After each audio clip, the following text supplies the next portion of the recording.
इस बार जन्माष्टमी पर बहुत बड़ी कन्फ्यूजन होने वाली है भक्तों।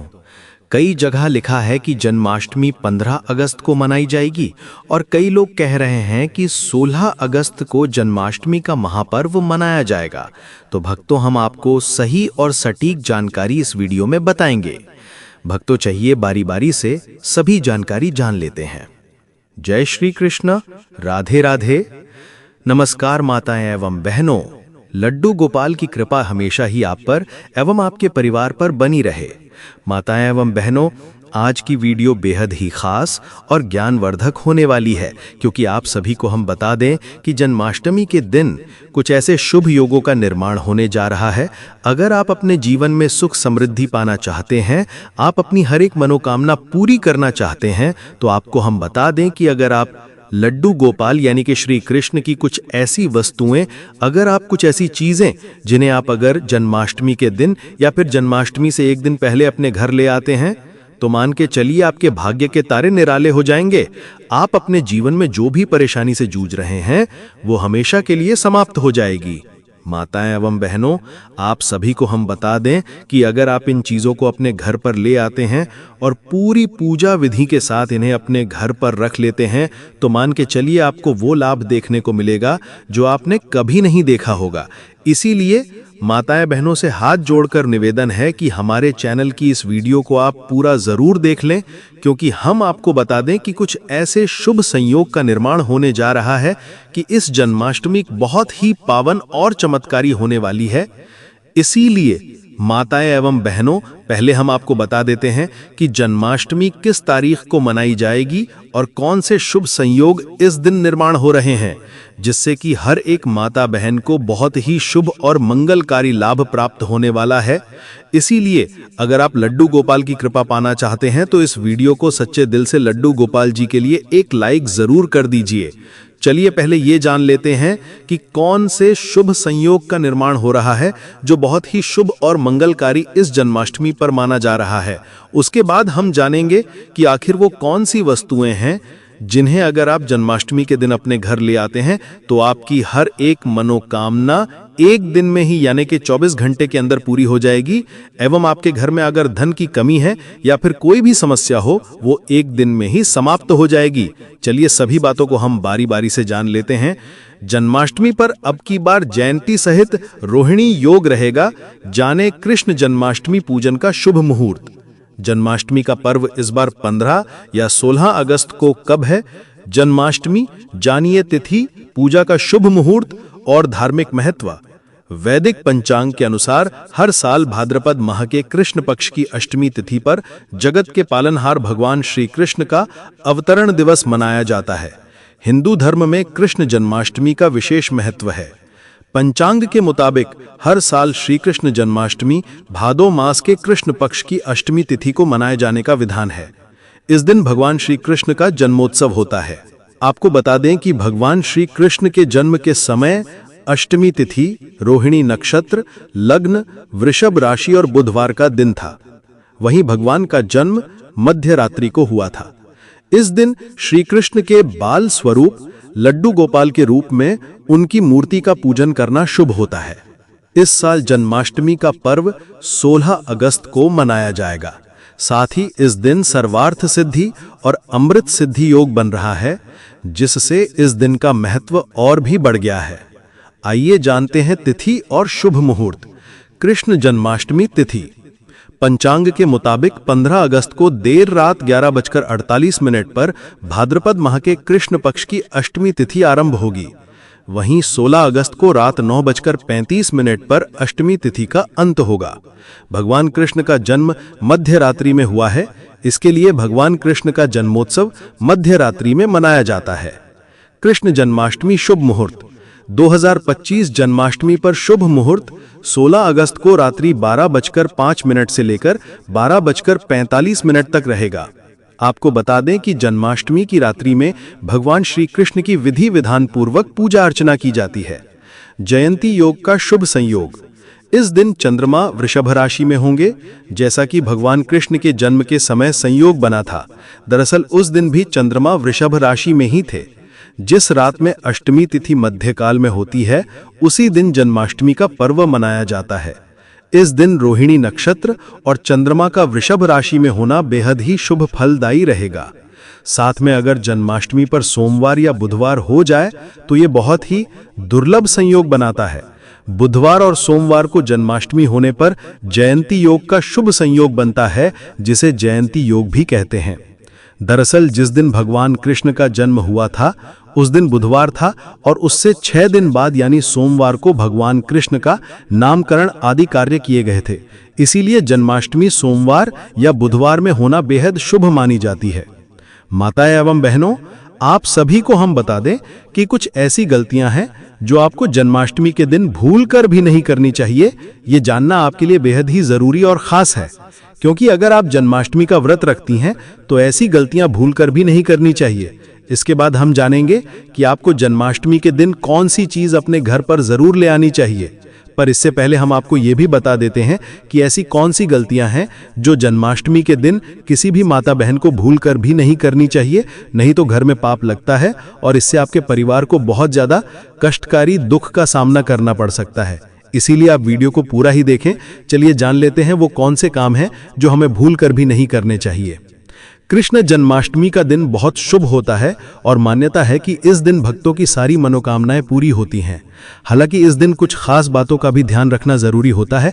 आइए जानते हैं कि कृष्ण पूजा के दौरान कौन से काम शुभ नहीं माने जाते हैं। जन्माष्टमी के दिन भूलकर भी तुलसी के पत्ते नहीं तोड़ना चाहिए। भगवान विष्णु को श्री कृष्ण का अवतार माना जाता है। मान्यता के अनुसार तुलसी भगवान विष्णु को अत्यंत प्रिय है, इसलिए इस दिन तुलसी के पत्ते तोड़ना शुभ नहीं माना जाता है। माताएं एवं बहनों, आप सभी ऐसी गलती भूल करके भी ना करें, क्योंकि इससे घूर पाप लगने की आशंका बनी रहती है। इसलिए आप सभी को इस गलती को भूल करके भी नहीं करना चाहिए, नहीं तो आपके घर में कलह का माहौल बन जाता है और नहीं अपने घर पर किसी को ये काम करने दें। चलिए अगली गलती जान लेते हैं जो आपको भूल कर भी नहीं करनी चाहिए। जो लोग जन्माष्टमी का व्रत नहीं रखते हैं उन्हें भी इस दिन चावल नहीं खाना चाहिए। एकादशी और जन्माष्टमी के दिन चावल और जौ से बने भोज्य पदार्थ खाना वर्जित माना जाता है। माताएं एवं बहनों, आपको हम बता दें कि इस दिन चावल होते हैं, उन्हें आप भूल करके भी ना खाएं। यह अच्छा नहीं माना जाता और लड्डू गोपाल को ऐसी चीज कभी भी अच्छी नहीं लगती है। अगर आप जन्माष्टमी के दिन ऐसी चीज खाते हैं तो ये बिल्कुल भी शुभ नहीं बल्कि अशुभ ही माना जाता है। इसलिए आप इन चीजों का सेवन भूल करके भी ना करें। आज के दिन लहसुन, प्याज या कोई भी अन्य तामसिक भोजन नहीं करना चाहिए। इस दिन घर में मांस और शराब नहीं लाना चाहिए। इस दिन प्याज और लहसुन को तो भूल करके भी नहीं खाना चाहिए, क्योंकि ये तामसिक भोजन में आते हैं और इन चीज़ों का आप भूल करके भी सेवन नहीं करना चाहिए, क्योंकि ये बिल्कुल भी अच्छा नहीं माना जाता। और लड्डू गोपाल भी इन चीज़ों का अगर आप जन्माष्टमी के दिन सेवन करते हैं तो आपके घर से दूर चले जाते हैं और नाराज़ हो जाते हैं। इसलिए आप इन चीज़ों का सेवन भूल करके भी ना करें, तो आपके लिए ये बहुत ही शुभ और मंगलकारी माना जाएगा। कृष्ण जन्माष्टमी के दिन भूलकर भी किसी का अनादर न करें। भगवान कृष्ण के लिए अमीर या गरीब सभी भक्त एक समान हैं। किसी भी गरीब का अपमान करने से श्री कृष्ण अप्रसन्न हो जाते हैं। इससे घर और परिवार में सुख और शांति बनी रहती है। जन्माष्टमी के दिन ब्रह्मचर्य का पालन करना अनिवार्य होता है। इस दिन पूरे पवित्र मन तन से भगवान की पूजा करनी चाहिए। इस दिन भूलकर भी गायों का अपमान नहीं करना चाहिए। भगवान कृष्ण को गायों से बहुत प्रेम था। कान्हा बचपन में गायों के साथ ही खेलते थे। ऐसी मान्यता है कि जो भी गाय की पूजा करता है उसे श्री कृष्ण का आशीर्वाद जरूर मिलता है। जो लोग इस दिन व्रत रखते हैं उन्हें रात में 12 बजे से पहले अपना व्रत नहीं खोलना चाहिए। उससे पहले व्रत खोलने से पूजा का फल नहीं मिलता और व्रत भी अधूरा माना जाता है। माताएं एवं बहनों, चलिए आप जान लेते हैं कि वो कौन सी चीज़ें हैं जिन्हें अगर आप लड्डू गोपाल की कृपा पाने के लिए यानी कि लड्डू गोपाल की कृपा प्राप्त करने के लिए जन्माष्टमी के दिन खरीदकर अपने घर ले आते हैं तो मानकर चलिए आपका भाग्य बदल जाएगा। माता एवं बहनों, आप सभी से हाथ जोड़कर निवेदन है कि हमारे चैनल की इस वीडियो को अगर आप अभी तक देख रहे हैं तो कमेंट बॉक्स में जय जय लड्डू गोपाल, जय श्री कृष्ण अवश्य लिख दें, जिससे आपकी हर एक मनोकामना लड्डू गोपाल तक पहुंच जाएगी और हर एक मनोकामना 24 घंटे के अंदर ही पूरी हो जाएगी। चलिए जान लेते हैं कौन सी हैं वो वस्तुएं जिन्हें अगर आप जन्माष्टमी के इतने पावन अवसर पर अपने घर ले आते हैं तो आपको वो लाभ मिलेगा जो आपने अपनी जिंदगी में कभी कल्पना भी नहीं की होगी। इसलिए हम सभी बातों को आपको बारी बारी से बताएंगे। चलिए जान लेते हैं कौन सी हैं वो वस्तुएं जिन्हें अगर आप जन्माष्टमी के दिन घर ले आएंगे तो ये बहुत ही शुभ और मंगलकारी रहेगा। माताएं एवं बहनों, आपको ये तो याद ही होगा कि भगवान श्री कृष्ण को माखन बचपन से ही पसंद था।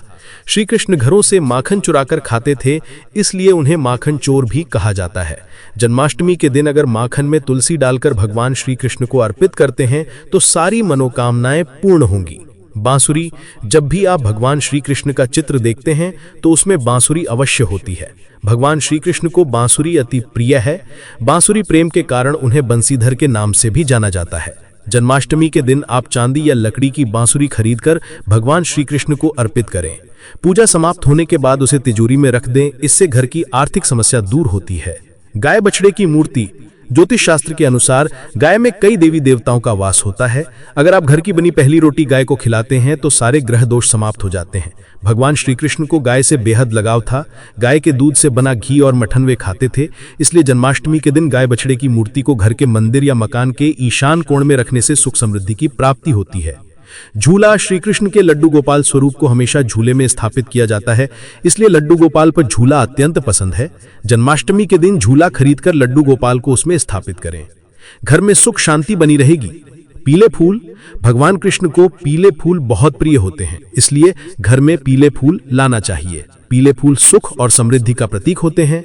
पीले फूलों को भगवान कृष्ण की पूजा में चढ़ाने से घर में सुख और समृद्धि आती है। पीले फूलों को घर में सजाने से घर की सुंदरता बढ़ती है। दही और मक्खन, भगवान कृष्ण को दही और मक्खन बहुत पसंद था, इसलिए घर में दही और मक्खन लाना चाहिए। दही और मक्खन स्वास्थ्य और सुख का प्रतीक होते हैं। दही और मक्खन को भगवान कृष्ण की पूजा में चढ़ाने से घर में स्वास्थ्य और सुख आता है। दही और मक्खन को घर में खाने से स्वास्थ्य अच्छा रहता है। मोरपंख, भगवान कृष्ण का मोरपंख बहुत प्रसिद्ध है, इसलिए घर में मोरपंख लाना चाहिए। मोरपंख सौंदर्य और सुख का प्रतीक होता है। मोरपंख को भगवान कृष्ण की पूजा में चढ़ाने से घर में सौंदर्य और सुख आता है। मोरपंख को घर में सजाने से घर की सुंदरता बढ़ती है। भगवान बांसुरी में माहिर थे, इसीलिए घर में बांस लाना चाहिए। बांसुरी संगीत और सुख का प्रतीक होती है। बांसुरी को भगवान कृष्ण की पूजा में चढ़ाने से घर में संगीत और सुख आता है। बांसुरी को घर में बजाने से घर में संगीत का माहौल बनता है। पीले वस्त्र, भगवान कृष्ण को पीले वस्त्र बहुत पसंद है, इसलिए घर में पीले वस्त्र लाना चाहिए। पीले वस्त्र सुख और समृद्धि का प्रतीक होते हैं। पीले वस्त्र को भगवान कृष्ण की पूजा में चढ़ाने से घर में सुख और समृद्धि आती है।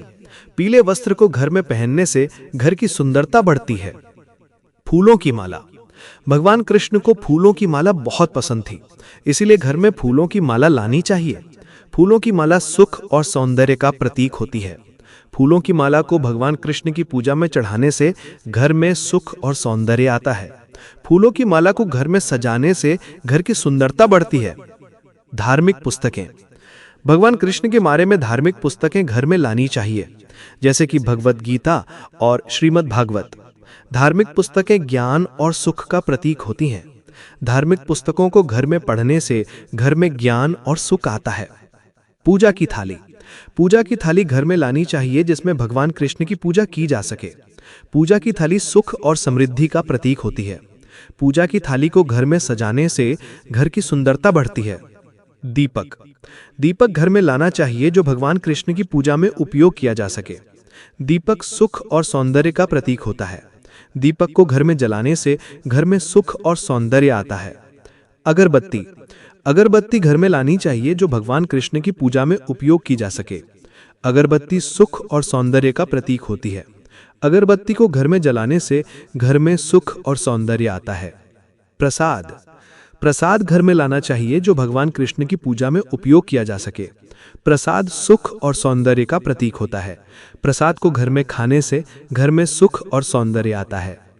फल, फल घर में लाने चाहिए जो भगवान कृष्ण की पूजा में उपयोग किए जा सकें। फल स्वास्थ्य और सुख का प्रतीक होते हैं। फल को घर में खाने से घर में स्वास्थ्य और सुख आता है। मेवे, मेवे घर में लाने चाहिए जो भगवान कृष्ण की पूजा में उपयोग किए जा सकें। मेवे स्वास्थ्य और सुख का प्रतीक होते हैं। मेवे को घर में खाने से घर में स्वास्थ्य और सुख आता है। सूखे मेवे, सूखे मेवे घर में लाने चाहिए जो भगवान कृष्ण की पूजा में उपयोग किए जा सकें। सूखे मेवे स्वास्थ्य और सुख का प्रतीक होते हैं। सूखे मेवे को घर में खाने से घर में स्वास्थ्य और सुख आता है। चंदन, चंदन घर में लाना चाहिए जो भगवान कृष्ण की पूजा में उपयोग किया जा सके। चंदन सुख और सौंदर्य का प्रतीक होता है। चंदन को घर में लगाने से घर में सुख और सौंदर्य आता है। सभी पर भगवान की कृपा हमेशा बनी रहे। कुत्तू की खिचड़ी पौष्टिक होने के साथ साथ स्वादिष्ट भी है। इसे आलू और अन्य मसालों के साथ बनाया जाता है। आप इसे उपवास के दिनों में बनाकर खा सकते हैं। कुत्तू की रोटी या कुत्तू की पूरी भी बनाई जा सकती है। मखाने, आप मखाने की खीर बनाकर खा सकते हैं। ये भी व्रत में खाने के लिए उत्तम होती है। मखाने में लौह, कैल्शियम और फास्फोरस उच्च मात्रा में होते हैं, जिससे आपके शरीर को जरूरी पोषक तत्व मिलते हैं और आपका पेट भी भरा रहता है। ये खाने में भी स्वादिष्ट लगते हैं। इसमें चीनी की मात्रा आप अपनी आवश्यकता अनुसार डाल सकते हैं। फल, फलों का सेवन पूरे वर्ष लाभदायक होता है। फलों से आपको जरूरी ऊर्जा मिलती है। व्रत में फल खाए जा सकते हैं। आप चाहें तो अपने पसंद के फलों से फ्रूट चाट बनाकर भी खा सकते हैं। मौसमी फल खाएं या अपनी पसंद के फल का चुनाव करें। साबूदाना, उपवास के दौरान एक पसंदीदा व्रत का खाना है जिसे अधिकतर लोग खाते हैं। इसमें कार्ब्स और स्टार्च भरपूर होता है जो ऊर्जा देता है। आप साबूदाने की खीर, साबूदाने की खिचड़ी, साबूदाना, पापड़ आदि बना सकते हैं। दूध, व्रत में दूध का सेवन कर सकते हैं और इसे कई तरीकों से प्रयोग कर सकते हैं। मिल्क शेक बनाकर पी सकते हैं। ये टेस्टी भी होते हैं और आपको हाइड्रेटेड भी रखते हैं। अकेले स्ट्रॉबेरी या खरबूजे जैसे फलों से बने मिल्क शेक भी आजमा सकते हैं। दही, दही का प्रयोग करके फलों के साथ ट्राई कर सकते हैं। इसमें नाशपाती, सेब और अंगूर काटकर मिलाएं और इसका लुत्फ उठाएं। इसमें 1 चम्मच शहद डालें। ये स्वाद को 2 गुना कर देगा। सिंघाड़े के आटे का समोसा, चाय के साथ इस नाश्ते को ट्राई कर सकते हैं। इसे सिंघाड़े के आटे, सेंधा नमक और मसालों से बना सकते हैं। धनिये की चटनी के साथ खाने का मजा लें। सूखे मेवे, सूखे मेवों को भी व्रत के खाने में शामिल कर सकते हैं, जैसे किशमिश, अखरोट, बादाम। इन्हें ज्यादा मात्रा में ना खाएं। आलू, व्रत में आलू एक बेहतरीन आहार है क्योंकि इसे कई तरीकों से पकाया जा सकता है, जैसे आलू की सब्जी, खट्टे मीठे आलू, आलू मूंगफली के दाने के साथ आदि। ये उपवास करने वालों के लिए एकदम सही है। दिन, पूजा के समय गलत दिशा में नहीं बैठना चाहिए।